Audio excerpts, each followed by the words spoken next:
On the sacred heights of Sinai, Moses stood before the light of heaven holding the law of love given by God. Among the commandments, one shined brighter than the rest, the call to love your neighbor as yourself. Many years later, Jesus taught on a hillside near Capernaum, his voice carrying truth and peace to every heart. In the crowd, a lawyer stood with a scroll in his hand, seeking to test the wisdom of the teacher. Jesus looked at him gently and spoke with patience, revealing the true meaning of the law.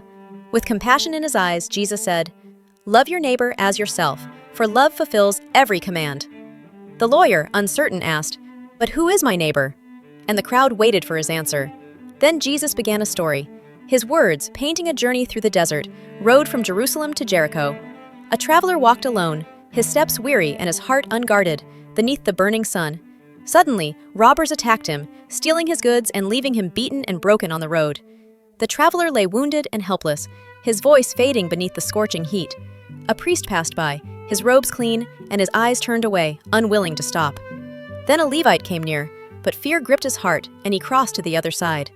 But a Samaritan traveler approached, his eyes filled with compassion rather than judgment. He knelt beside the wounded man, listening to the faint breath of pain and sorrow. Gently, he poured oil and wine on the wounds, binding them with cloth torn from his own robe. He lifted the man onto his donkey, walking beside him as the sun set behind the hills. When they reached an inn, the Samaritan called for help, his voice filled with care. He gave the innkeeper silver coins and said, "Take care of him, and I will repay whatever more is needed." The wounded man rested safely, his pain eased by mercy, while the Samaritan smiled from the doorway. Jesus ended the story, and the desert wind grew still, as hearts were moved to silence. He turned to the lawyer and asked, "Which of these was a true neighbor to the wounded man?" The lawyer bowed his head and said softly, "The one who showed mercy."